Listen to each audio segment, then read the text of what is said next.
The man we're going to meet now is responsible for that picture, but he has cast his creative eye on more than Britney. Bono, Colin Farrell, Roy Keane have all been given the treatment. Will you welcome, please, the man who brought Give Up Your Old Sins to life, now one of the very top caricature artists in the world. His name is Niall O Loughlin. Will you welcome, please? Hi, how are you? So, this is Britney. Now, the whole skill, the art of the caricature artist is to exaggerate. Yeah. So what you exaggerate in Britney? It's cut off a slight bit there. Maybe the boobs, but not much else. Yeah, she's such a larger-than-life character. The eyes.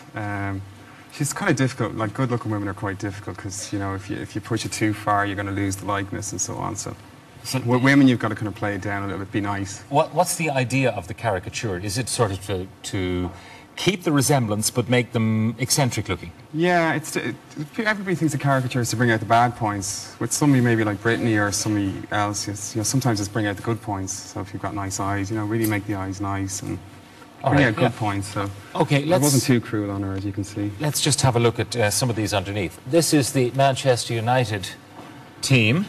This is and Roy. The difference between these two and the rest that we're going to see is this one was actually, it's all digital. It's hand drawn the same way I do all my paintings, but it was actually painted on a computer.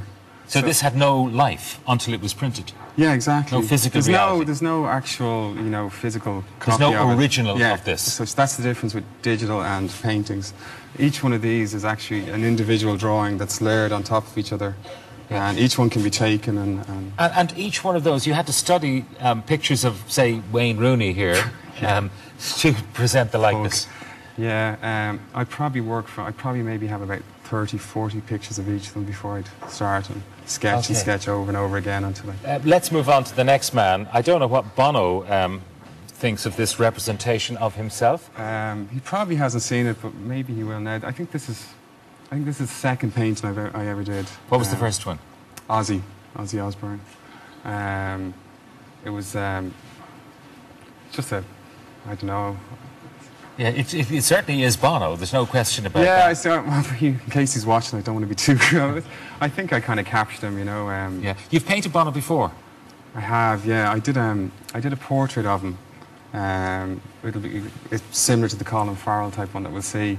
And it raised €10,000 for the Christina Noble Foundation, which was fantastic. And you approached his lovely wife, Ali. I mean, you said, why don't you buy this for your husband? I met Ali at the ball, and I said to her, she was introduced to me by Caroline Downey, and she said, oh, this is Niall, he's the painting of your husband.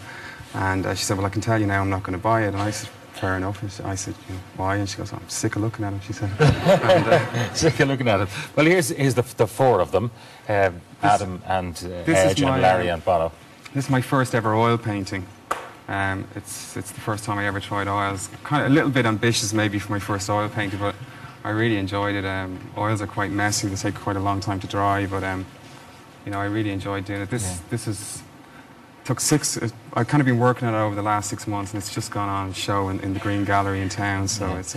But people can actually log on to your website and actually buy prints of these, isn't that so? Yeah, I mean the painting itself is quite expensive. Yeah, as I imagine. But what I do with a lot of my images is because of where the paintings are in the gallery and so on, a lot of young people walk by and they see them and they can't necessarily afford the painting, so I do limited edition prints.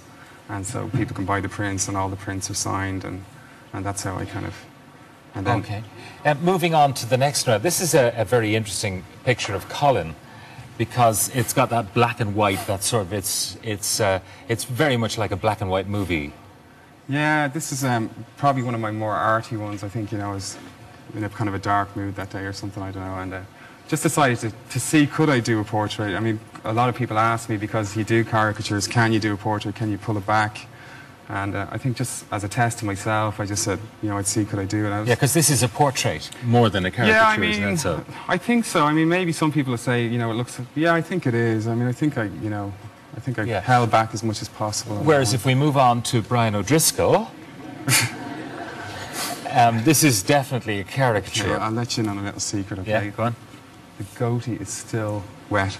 Oh, you see, with Brian, you can't keep up with his hairstyles. No, exactly. I saw him on Ryan Tuberty and I went, oh no, I'm going to have to draw in a goatee. And it was like, you know... so that's the latest edition, that little goatee there. Out with the paintbrushes, goatee on, you know, get it all ready. And, now, when you're doing this, you obviously sort of distort and magnify things, but you have to be true to the physiology of the person. Absolutely. So much work do you do on that? The basis of any good drawing, I mean, if I think even the average person can tell if they look at a drawing and it looks flat, even a lot of caricaturists, a lot of portraits, if the drawing looks flat, the reason behind it is because people draw what they see. But what you need to do is you need to study anatomy, you need to understand muscles, the structure of the skull, and you draw from the outside, the inside out, as opposed to just drawing what you see. Hence, well, I hope, you know, the drawings look like they're three-dimensional, almost like it gives them a life. Absolutely, they leap off the canvas. That comes from actually understanding what's behind. A lot of people actually, that when they come across caricaturists, it's you know, in a market somewhere and people doing lightning drawings, and you were that soldier going around the pubs of Ireland. I was indeed, yeah. Got yourself still got the scars, look. Yeah, what sort of things happened to you? I was, I was beaten up. Why? Boyfriends weren't happy with what I did to their girlfriends. I was... What, you draw a picture of the girlfriend and you said, my board doesn't look like that. Yeah, you know, this is honest God's truth.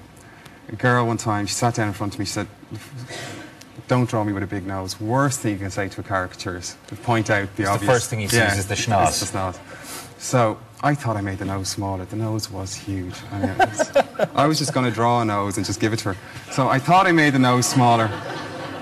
Thought I did it really nice. I went into the toilet to relieve myself, as you do, some stage during the night. Hand was grabbed, handcuffed to the toilet cistern. Boyfriend was there, threatened my life, said if you don't go back outside and fix what you did to her, she's bawling her eyes out, I'm going to kill you. So you fixed it? I did. And very quick. She looked gorgeous. This is another thing that you do. It's a wedding invitation. Yeah. And you know, you caricature the prospective groom and the prospective bride. Yeah, this is something I started a few months ago, and it's just unbelievable. You know, for couples looking for something different for their cards, the wedding invitations. But I mean, are you faithful and true to their likeness? No. So, no, I am. I'm being unfair, but people say you just get the strangest press. Like somebody would ring me, say in January, and they would send me the photos in January because they're getting married, say in December, and they'd say to me, I want you to make me look really slim, you know, because I'm going to lose like 10 stone between now and then. Yeah. So they send me a photo and they're like, you know, not that they're, you know, and they say, so I'd have to like knock pounds off. It's like, you know, I don't know if you've seen the program Nip Tuck. Yeah, you're doing it graphic. It's a little bit like that. I'm chopping lumps off here. Fellas are losing double chins all over the place. You know, the women have big boobs and like tiny hips, and then I give it to them. They go, that's fantastic, fantastic. You know, it's like so. Yeah. Anyway, that's another arm of your empire. The final picture we want to have a look at is this fella here. Speaking of big noses, anyone recognise who this is? Louis, I'm afraid it does look like you. Yeah, I don't know if he'll thank you for that, but yeah. Well, they recognised him anyway. He loved it. He did. Yeah, he took it really too. well.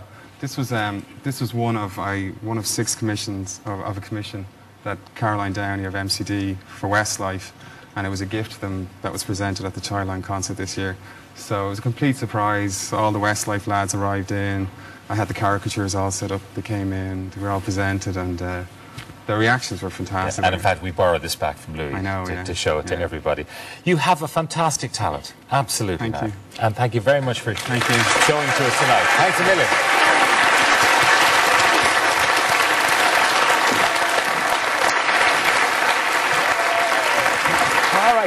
Now, if you want to see Niall's work, in fact, you can go along to the Stephen's Green Gallery and you will find his work there in the canvas, as it were. And you can also log on to his website, niallolaughlin.com, to see his work there. And it's hugely entertaining.